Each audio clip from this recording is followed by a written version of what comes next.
और आज हम लोग क्लास 12वीं की फिजिक्स पढ़ेंगे। इसका आज का टॉपिक रहेगा प्रकाश का परावर्तन गोलीय दर्पण।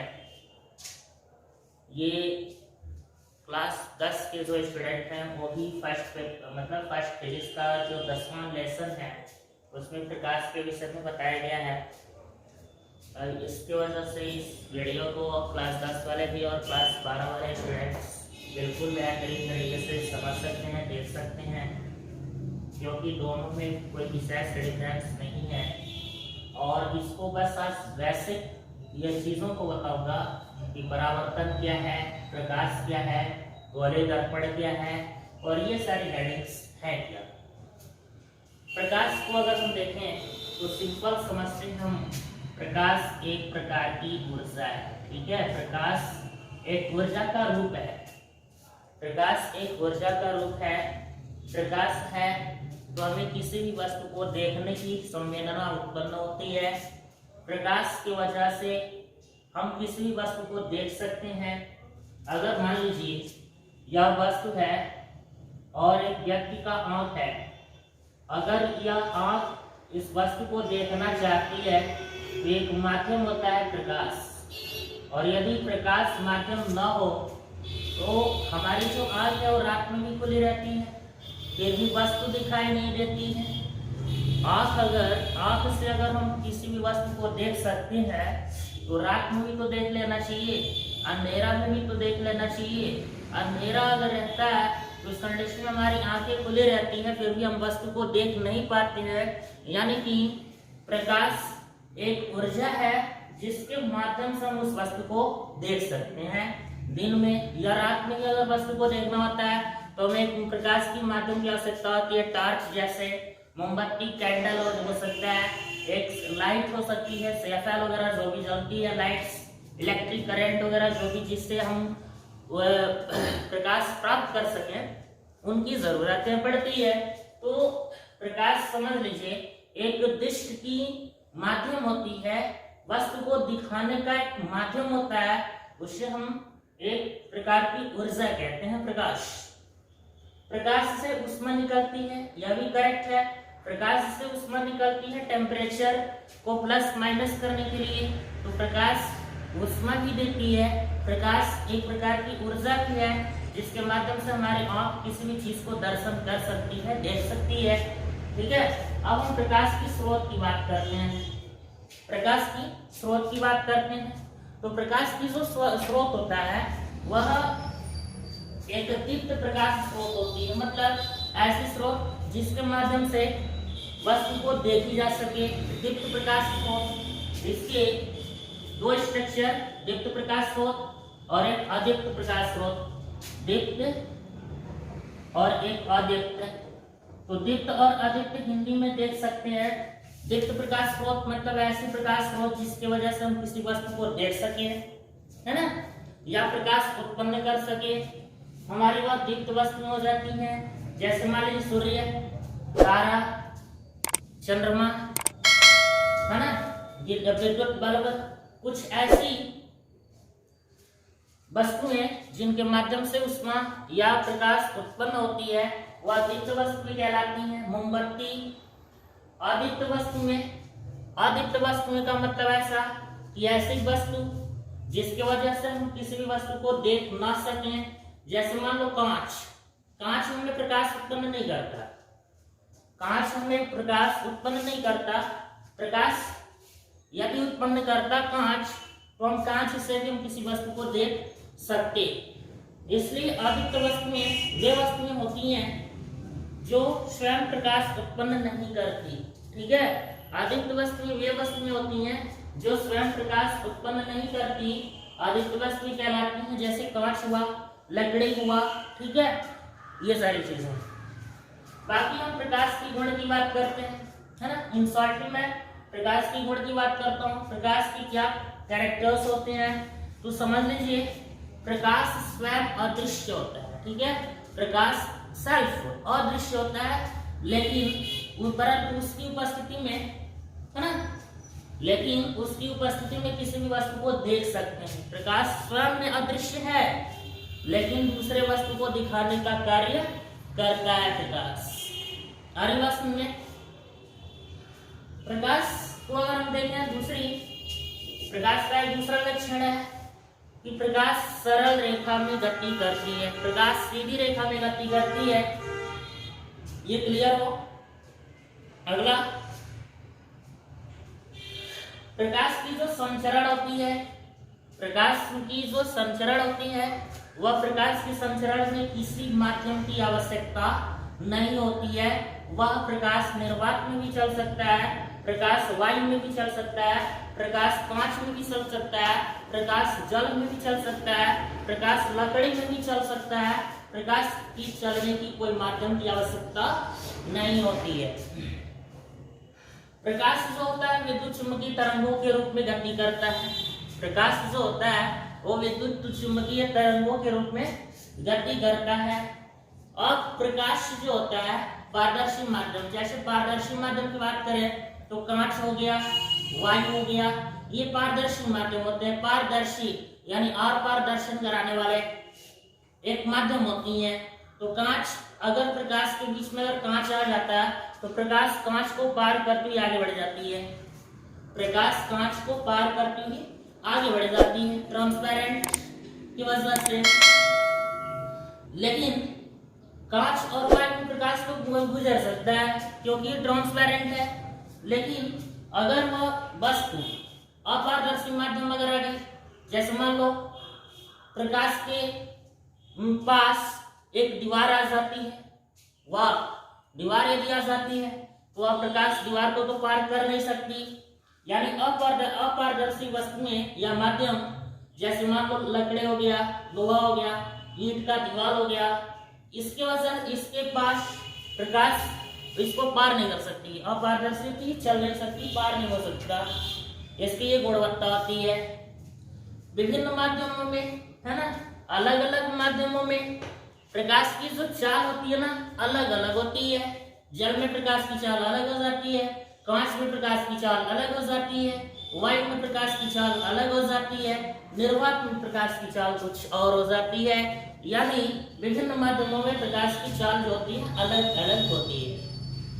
इसमें विभिन्न ये निर्वात की अगर बात करें तो जो निर्वात में प्रकाश की जो अधिकतम चाल होती है, मैक्सिमम चाल होती है, वह 3×10⁸ मीटर प्रति सेकंड होता है। ठीक है, ये याद कर लीजिए।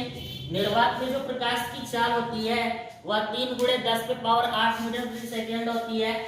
इससे भी सवाल आपको वर्ड एग्जाम में, अदर कॉम्पिटिटिव एग्जाम में मतलब मान रखने के लिए बोलता है, कहता है सवाल।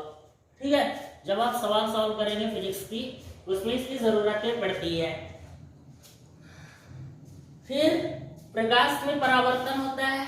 प्रकाश का जो एक गुण और है, प्रकाश का परावर्तन होता है। प्रकाश का एक गुण है, प्रकाश का अपवर्तन होता है। प्रकाश में विवर्तन होता है, प्रकाश में ध्रुवण होती है, प्रकाश का व्यतिकरण होता है।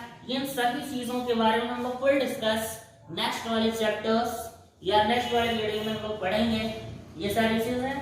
फिलहाल अब हम बात करते हैं प्रकाश का परावर्तन की। यह भी जो प्रकाश की परावर्तन अगर हम देखें तो यह भी एक प्रकाश का गुण ही है ना। प्रकाश के गुण के अंदर आता है प्रकाश का परावर्तन। क्योंकि प्रकाश का परावर्तन आपके सिलेबस में है तो इसको डिस्कस की जा रही है। प्रकाश की परावर्तन होती क्या है, ये चीज हम लोग 6वीं क्लास से 7वीं 8वीं 10वीं क्लास पढ़ते हुए 12वीं तक आ रहे हैं। प्रकाश का परावर्तन का नियम कभी चेंज हो ही नहीं सकता है, बिकॉज ये साइंस है। साइंस में जो नियम होते हैं कभी चेंज नहीं हो सकते हैं। इसको शुरू क्लास में पढ़ लेना चाहिए था। प्रकाश का परावर्तन बहुत अच्छे पढ़ लिए होंगे।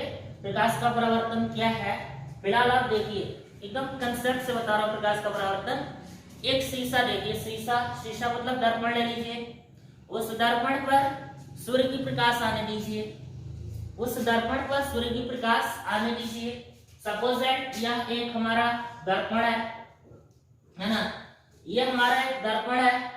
अब दर्पण ऐसी दर्पण है जो कि दोनों साइड खुला है, मतलब दोनों साइड कांच कहीं लेप नहीं लगाई गई है, कहीं लेप नहीं लगाई गई है। और अगर कहीं से भी यहाँ से हमारी प्रकाश आ रही है या कहीं से भी इसमें प्रकाश प्रोवाइड की जा रही है, तो उस कंडीशन में अगर खुला है, दोनों आर पार पेंटेड नहीं है, तो निश्चित रूप से वह प्रकाश सीधा ट्रांसपेरेंट की तरह आगे बढ़ जाएगी। मतलब जहां से प्रकाश चल रही है, प्रकाश सीधे आगे बढ़ जाएगी, शीशे को पार करते ही आगे बढ़ जाएगी। अब क्या होता है, ये कुछ अपवर्तन के नियम होते हैं जो पार करके आगे बढ़ जाती है, अपवर्तन का नियम होता है। फिलहाल मैं अपवर्तन को नहीं समझा रहा हूँ, नेक्स्ट क्लास में आपको अपवर्तन भी समझाएंगे। फिलहाल आप देखिए, ये जो शीशा होता है, इस शीशे की एक साइड देखते हैं आप लोग, एक साइड लाल रंग का पेंट लगा हुआ होता है, तो उसको हम इस तरह से कांटा कांटा से हम दिखा देते हैं। अब ये मान लिया जाता है कि यह शीशे के पीछे रंगा गया है, लेड ऑक्साइड या लाल पेंट लगा हुआ है। इसकी जो शीशे की नाम है M1 M2 है, ठीक है। ये दर्पण है और दर्पण का ये पृष्ठ माना जाएगा। अब देखिए, जब ये पीछे लाल पेंट लग गई, तो सूर्य का प्रकाश यहाँ शीशे पर जब पड़ेगा, तो 100% उस पेंट के आगे तो प्रकाश जाएगी नहीं।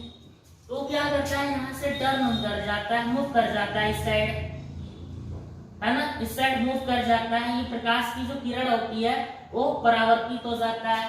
तो यहाँ पर ये हमारा एक आपतन बिंदु बन गई, यह हमारा आपतन बिंदु बन गया, जिसे हम बोलेंगे आपतन बिंदु, जो कि यहाँ पे देख सकते हैं ये आपतन बिंदु है, ये हमारा बन गया आपतन बिंदु। देखिए, इसको मैं टिक कर रहा हूँ, ये चीज बन गई आपतन बिंदु, समझ रहे हैं। इस आपतन बिंदु को हम O से इंडिकेट कर दे रहे हैं, जहाँ A से किरण चल रही है और B पे जाके खत्म हो रही है, ठीक है। तो O बिंदु को हम बोल देंगे आपतन बिंदु, आ रही बात समझ में। O बिंदु को हम बोल देंगे आपतन बिंदु, ये हमारा बन गया आपतन बिंदु। जो O बिंदु है इसमें, वह बन गया आपतन बिंदु। उसके बाद इसमें जो M1 और M2 है, ये हमारा परावर्तक पृष्ठ बन जाएगी। ये इसको हम बोलेंगे परावर्तक पृष्ठ, परावर्तक पृष्ठ, इसको हम बोलेंगे परावर्तक पृष्ठ, ठीक है। तो आपको मैंने परावर्तक पृष्ठ को समझा, आपतन बिंदु को समझा दिया।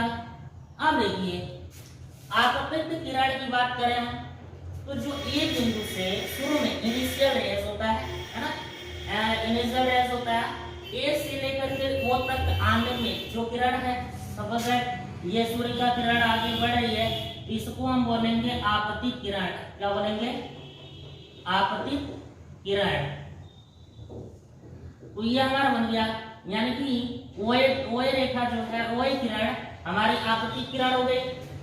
इसके बाद ओ से बी की तरफ जाता है, तो ये जो किरण की दिशा होती है वो मूव कर जाती है, इधर मुड़ जाती है, और इसको बोलते हैं परावर्तित किरण, परावर्तित किरण। तो इसमें आप देख सकते हैं ये ओ भी हमारा परावर्तित किरण हो गई। तो आपको परावर्तक पृष्ठ, आपतित किरण, परावर्तित किरण, आपतन बिंदु क्लियर रूप से समझ में आया। अगर ए बिंदु से ओ तक जा रही है आपतित किरण, यहाँ से टर्न होकर जैसे मूव करेगी, मुड़ेगी, परावर्तित होगी, तो उस कंडीशन में वो भी हमारा परावर्तित किरण हो जाएगी।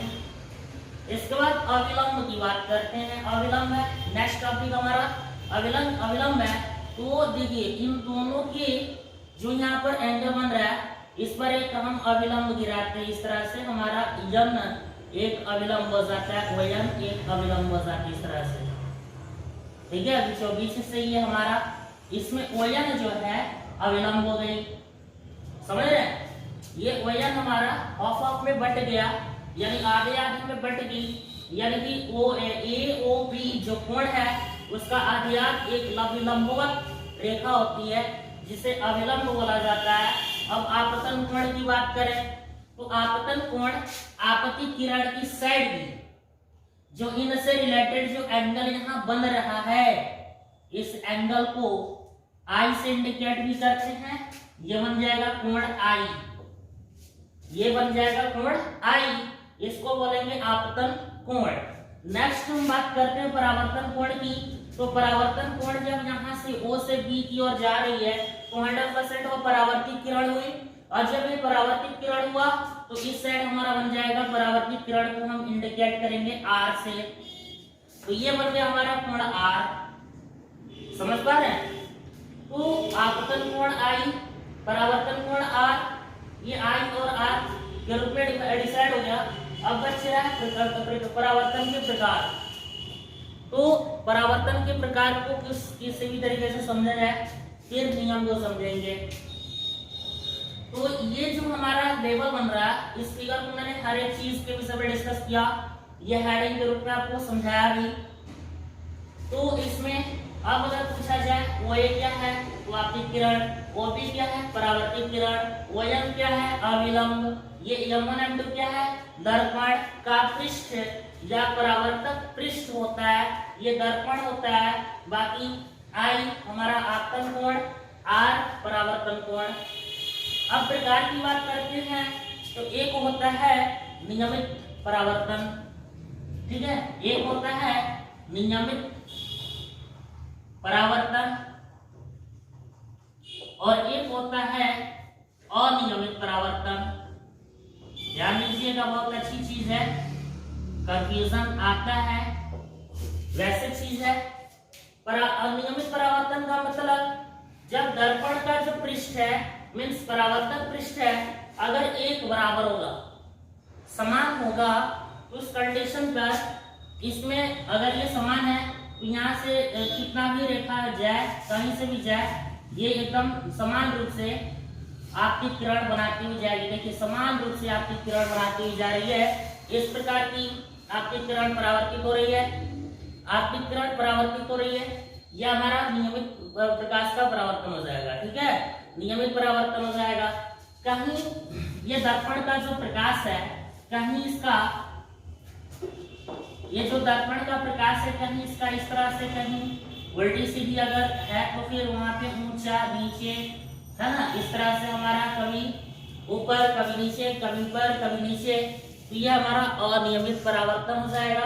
ये सतह पर डिपेंड होता है, हेलो, ये सतह पर डिपेंड होता है, यानी कि नियमित परावर्तन है तो उसकी सतह बराबर होगी, अनियमित परावर्तन है तो उसकी सतह ऊंचा नीच यानी कि श्रृंगगर्त करते हुए रहेगा, अप डाउन करते हुए जाएगा, कोई नियमित नहीं रहेगा, ये अनियमित परावर्तन होती है।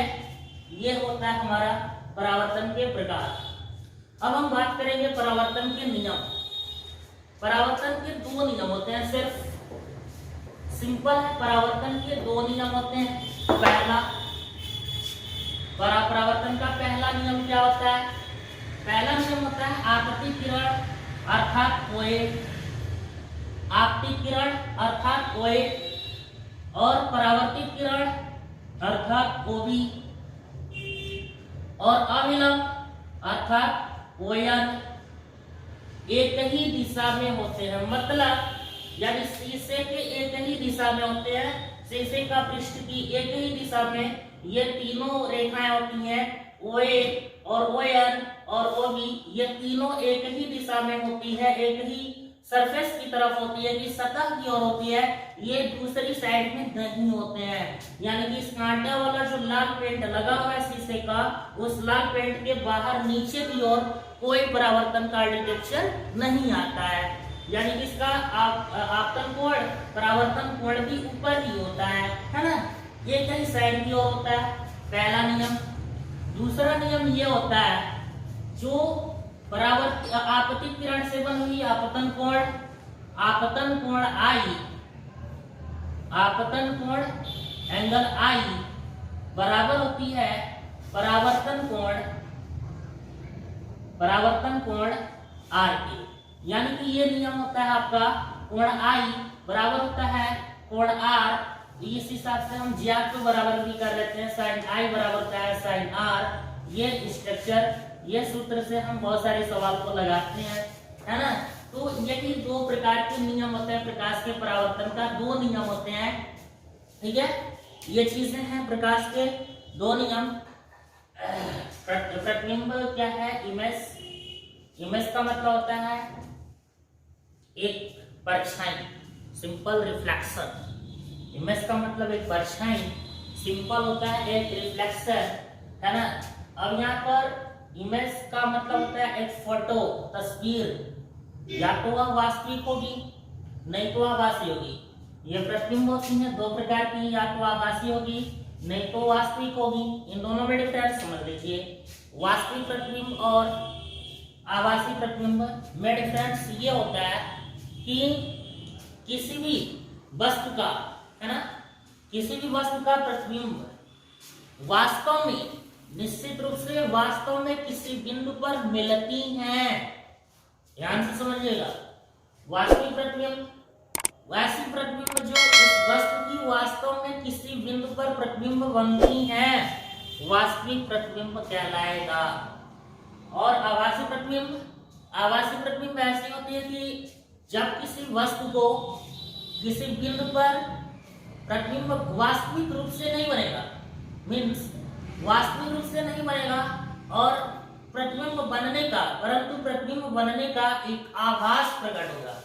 एक आभास का मतलब आभास की तरीके से आभास किया जा सकता है, यहाँ वहां एक परछाई अवेलेबल है, दैट मीन्स आभासी प्रतिबिंब। तो ये है हमारा वास्तविक प्रतिबिंब और आभासी प्रतिबिंब।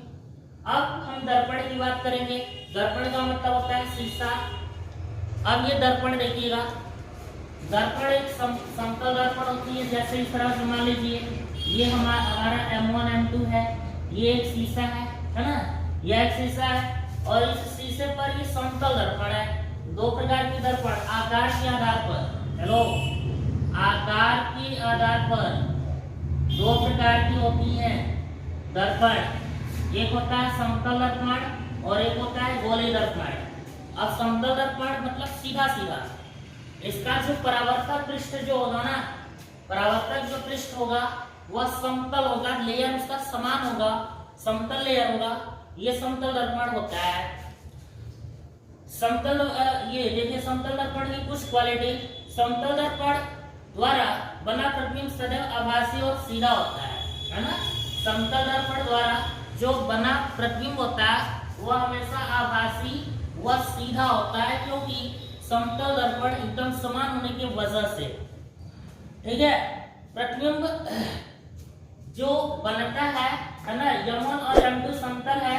अगर मान लीजिए जितनी दूरी इधर की तरफ कोई ऑब्जेक्ट है, उतना ही दूरी इधर की तरफ इसका इमेज बनता है। यानी मान लीजिए 15 सेंटीमीटर इस दर्पण से इधर की तरफ वो है, उतना ही पीछे की तरफ उसका आई प्रतिबिंब बनता है। समतल दर्पण का कुछ क्वालिटी होती है। फिर इस हिसाब से हम गोले दर्पण की बात करें तो जो गोले दर्पण होता है, गोले दर्पण सदैव एक खोखला जो गोला होता है ना, खोखला जो गोला होता है उसी कांच का बना कटा हुआ भाग काट करके, खोखला गोला काट करके और उसका एक पृष्ठ पालिश कर दिया जाता है। जैसे गोलीय दर्पण में ये अवतल दर्पण, गोलीय दर्पण में ये अवतल दर्पण और ये क्या बोलते हैं उत्तल दर्पण, ये दो प्रकार की दर्पण होती हैं, है ना। गोलीय दर्पण में गोला होता है पूरा, सपोज दैट ये खोखला गोला है, कहीं से उसको काट देंगे और काट करके उसकी लेयर को पॉलिश कर देंगे अंदर से, है ना।